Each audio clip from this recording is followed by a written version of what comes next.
Chapter 4. The Storm Approaches. Justin stood over the stove, methodically stirring the contents of the pot, while the muted voice of the weatherman drifted from the television in the other room. Outside, the wind howled, and a light dusting of snow had already begun to coat the sidewalks and streets. The weatherman's voice predicted a significant snowstorm, 5 to 8 inches by morning, with some areas already experiencing blackouts due to downed power lines. Great, Justin muttered to himself, thinking of the extra work this storm would bring, shoveling the driveway, clearing the steps, making sure the power stayed on. Just what I need. He returned his focus to the meal. Tonight it was one of his favorites, pan-seared salmon with a lemon butter sauce, roasted garlic mashed potatoes, and sautéed asparagus with a hint of balsamic glaze. Cooking had always been one of Justin's few real joys, something that made him feel grounded, controlled. The sizzle of the salmon in the hot pan, the fragrant steam rising from the mashed potatoes, it all helped him push away the dark thoughts creeping into his mind. For a little while, he could pretend everything was normal. But it wasn't. The unease sat just beneath his surface, gnawing at him, as he plated the food with precision. He carried his dinner to the dining room table, placing it carefully before sitting down. The table sat beside a large bay window that overlooked the front yard and, beyond that, Miss Perry's house. Her living room lights were on, casting a warm glow through the curtains. Justin's eyes lingered on the house as he cut into the perfectly cooked salmon, the pink flesh flaking apart with ease. Miss Perry had lived alone ever since her husband passed away a decade ago. They had been married for over 30 years, but after his heart attack, she never remarried. She had friends in the neighborhood, sure, but no one close. No one who came by often. Just the kind of person who would notice things. Like an open door in the middle of the night. Justin chewed his food slowly, savoring the burst of flavors, rich butter, tangy lemon, the smoothness of the potatoes against the slight bitterness of the asparagus. His gaze kept drifting back to Miss Perry's house, his thoughts straying from his meal to the woman across the street. What was she doing now? Had she seen him earlier today at the store? Had she told anyone about their conversation? His stomach churned, not with the food, but with the anxiety twisting tighter inside him. Hours seemed to pass as Justin sat there, staring out the window, half-eaten food forgotten on his plate. The snow was falling harder now, blanketing the ground in a pristine layer of white. Suddenly, he saw movement inside Miss Perry's house. His body tensed as he leaned forward, eyes narrowing, trying to get a better view. She was there, walking around her living room, bundled up in a thick coat. He watched, curiosity turning to dread, as she grabbed something, her purse maybe, and headed for the door. Where the hell is she going?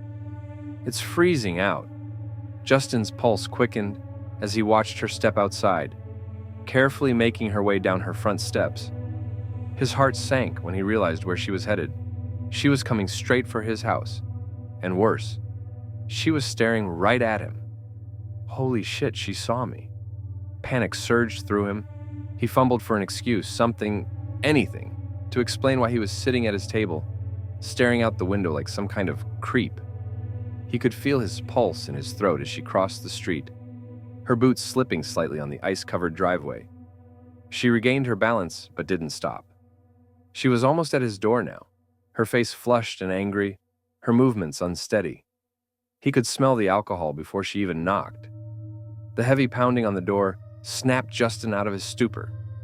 He stood wiping his palms on his jeans again before yanking the door open. Miss Perry stood there, her breath coming in uneven puffs, the bitter smell of whiskey filling the space between them. "What are you doing over here, Justin?" she slurred, her eyes bloodshot and wild. "And where's Jessica? I haven't seen her all day, and you've been staring at me through your window for the past hour." Justin's mind scrambled. She's out with her sister," he lied, trying to keep his voice calm, neutral.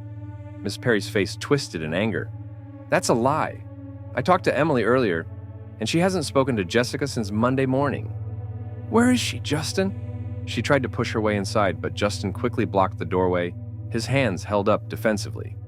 "Miss Perry, you're drunk. You need to calm down." He could hear the edge of desperation in his own voice.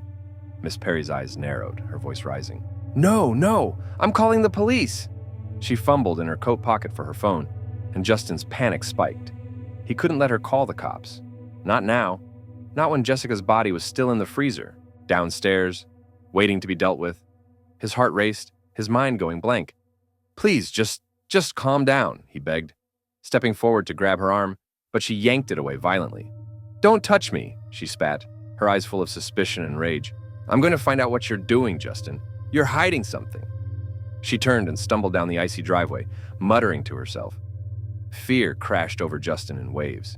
He couldn't let her make that call. His mind whirled, thinking of Jessica's body. He hadn't disposed of any of the evidence. His life would be over. He watched, frozen in place, as Miss Perry made her way back toward her house. Everything seemed to move in slow motion. She reached her steps, her boots slipping again, and suddenly she fell backward.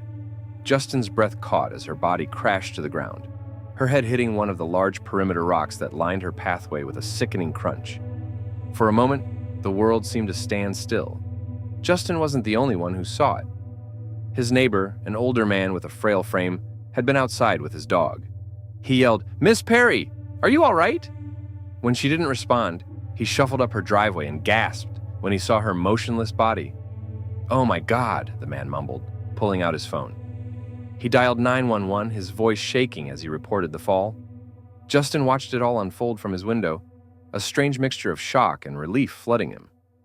The sirens in the distance grew louder, but this time, they weren't for him. At least not yet. The snow fell harder, and Justin knew the storm was just beginning, in more ways than one. He turned his gaze from the scene outside, looking at his plate of cold food. The once delicious meal was now forgotten, a sad reminder of the normalcy he would never have again. His eyes drifted to the basement door. He knew what he had to do. Time was running out. With grim determination, he pushed his chair back and stood, heading upstairs to change his clothes. He had to prepare for what came next.